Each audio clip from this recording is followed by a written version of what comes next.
Aku tidak memahami ini. Memang benar, kita terus berbuat dosa. Namun, Tuhan Yesus sudah menanggung dosa kita, jadi kita bisa mengaku dosa kepada pastor, lalu diampuni, dan bisa naik ke surga saat kita mati. Kita tidak berdosa di mata Tuhan. Kenapa dia melakukan penghakiman saat kembali? Tuhan Yesus memang mengampuni dosa.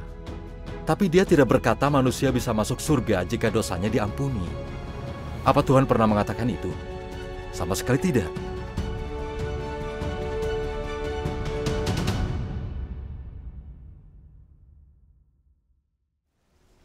Tuhan berfirman, siapapun yang berdosa adalah hamba dosa. Hamba tidak tetap tinggal di dalam rumah, tapi anak tetap tinggal di rumah.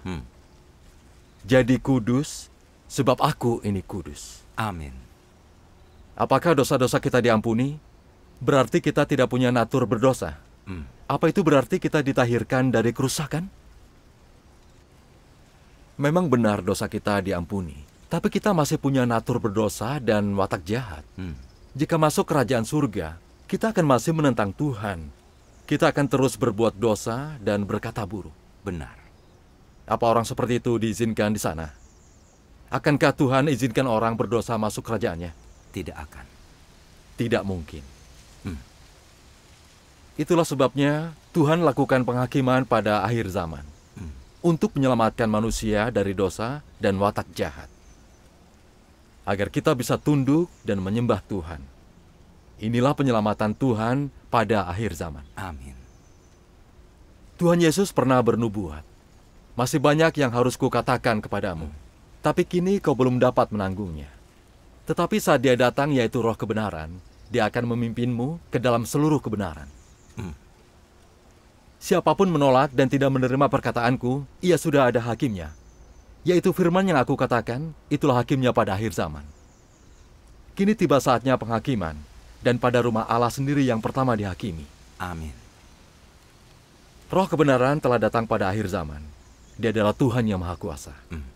Dia ungkapkan kebenaran untuk selamatkan manusia, menyelesaikan akar dari natur berdosa manusia, mentahirkan watak jahat manusia. Iya. Maka kita tidak akan lagi berdosa, memberontak, atau menentang Tuhan. Kita akan taat dan menyembah Tuhan. Hanya dengan begitu, kita layak masuk ke kerajaannya dan layak menerima berkat yang Dia janjikan. Semua orang percaya berpikir, jika kita mengaku dosa, dosa kita diampuni, dan kita layak masuk kerajaan Tuhan. Namun mereka sangat keliru. Iya.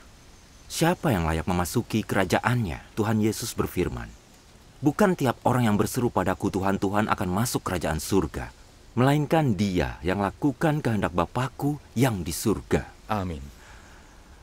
Firman Tuhan Yesus penuh kuasa dan berwibawa. Itu sudah pasti kebenaran. Tentu saja. Kita tidak bisa melihat ini berdasarkan gagasan, tapi berdasarkan firman agar sejalan dengan kebenaran. Benar.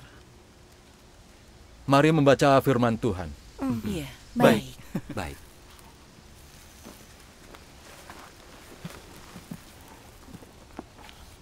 Aku akan membaca. Bagus.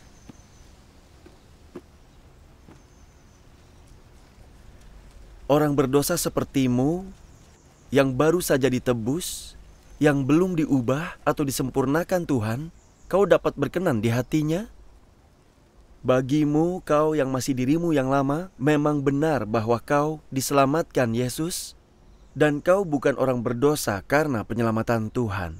Tetapi hal ini tidak membuktikan bahwa engkau tidak berdosa. Bagaimana bisa kudus jika engkau belum diubahkan? Di dalam dirimu, engkau dipenuhi dengan kenajisan, egois, dan kasar. Tetapi engkau masih berharap untuk dapat turun bersama Yesus? Enak betul.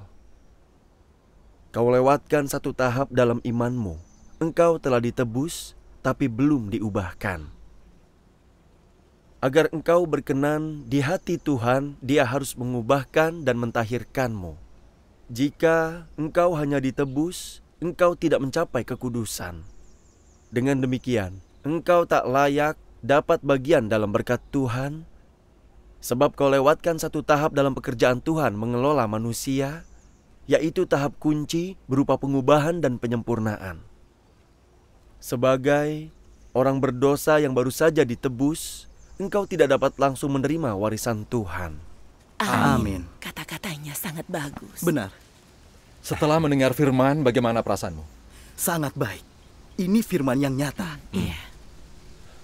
Dulu kita percaya bisa masuk surga jika dosa kita diampuni. Sekarang kita tahu itu tidak benar. Tuhan tidak pernah berkata demikian. Itu adalah gagasan manusia. Iya. Benar. Jika kita terus menunggu Tuhan datang untuk membawa kita ke kerajaannya, lalu akhirnya ditelan bencana, alih-alih menyambut Tuhan, bukannya kita akan seperti gadis bodoh. Iya, itu benar. Iya. Jika ingin masuk kerajaannya dan dapat tempat tujuan indah, kita harus terima penghakiman dan penahiran Tuhan. Itulah jalan menuju kerajaan surga. Amin. Iya. Iya. Apa sudah jelas kenapa kita harus terima penghakiman Tuhan? Aku mengerti. Untuk masuk surga, kita harus terima penghakiman Tuhan yang Maha Kuasa agar layak bagi kerajaannya. Apa itu benar? Iya. Benar sekali.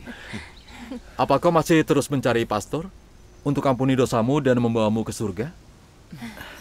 Rupanya, mengandalkan ampunan klerus untuk masuk surga adalah angan-angan kita saja. Benar. Dulu, aku berlutut di depan imam mengakui dosa-dosaku. Kini aku sadar betapa bodohnya itu. Setelah lama beriman, aku masih berpikir paus dan klerus bisa membawaku ke surga. Betapa buta dan bodohnya aku. Ya. Kau benar. Aku ini bodoh.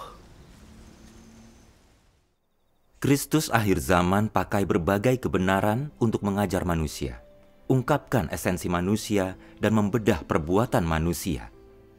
Firman ini terdiri dari berbagai kebenaran, seperti tugas-tugas manusia, bagaimana seharusnya manusia menaati dan setia kepada Tuhan, bagaimana hidup dalam kemanusiaan yang normal, serta watak Tuhan, dan sebagainya.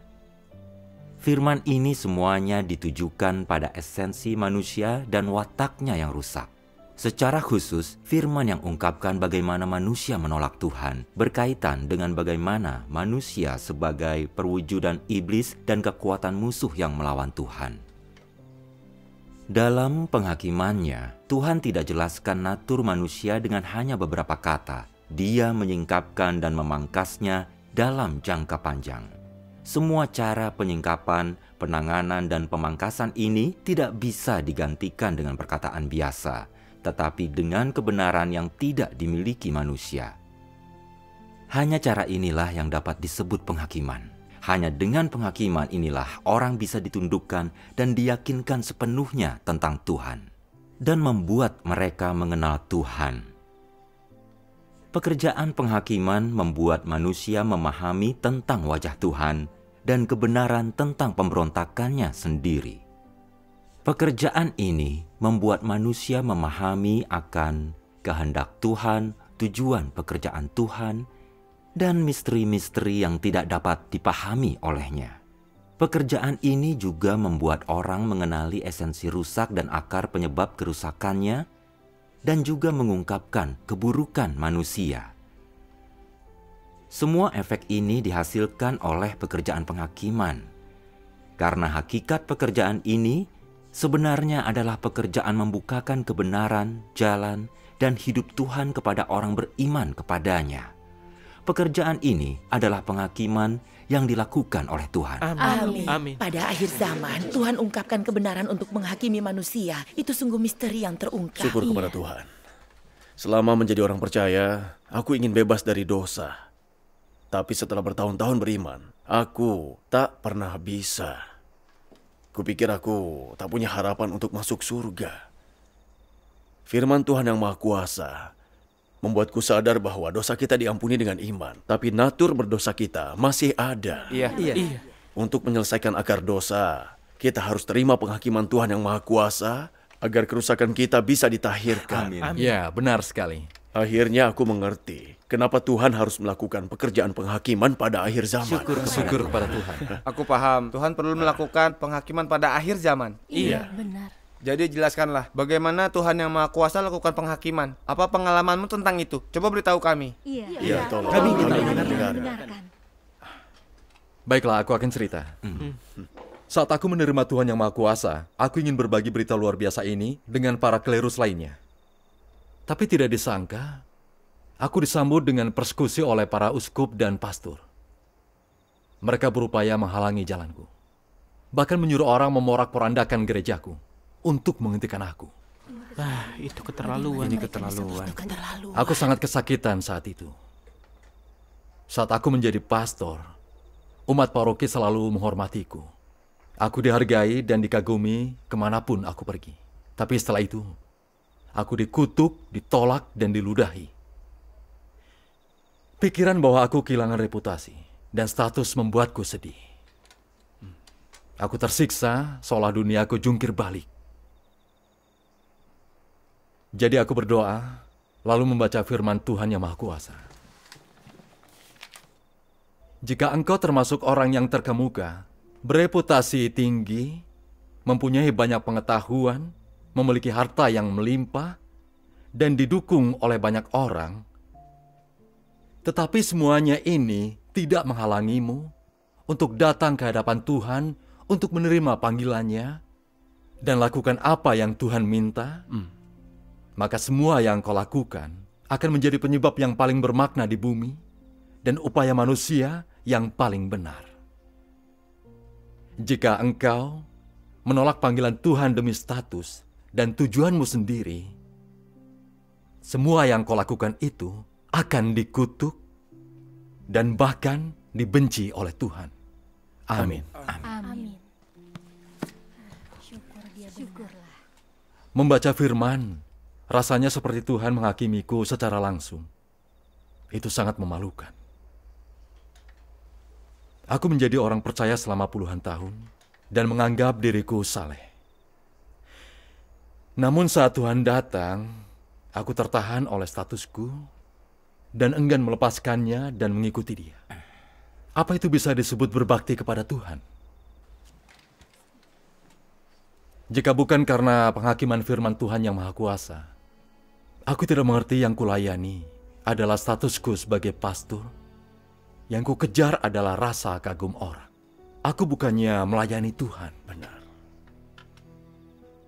Mendapatkan kasih karunia Tuhan, menerima pekerjaan, dan firman Tuhan Yang Maha Kuasa pada akhir zaman adalah berkat yang luar biasa. Namun, aku tidak bisa melepaskan statusku. Aku kecewa kehilangan posisiku. Aku tidak menyesal karena memberontak terhadap Tuhan. Aku sangat bodoh dan buta. Aku menyesal saat menyadari betapa rusaknya aku. Aku putuskan, meski aku tidak punya status dan semua orang menolakku, aku tetap mengikuti Tuhan Yang Maha Kuasa. Amin. Syukur atas penyelamatannya. Syukur pada Tuhan. Sungguh pengalaman luar biasa. Setelah lama beriman, aku belum mendengar kesaksian seperti ini.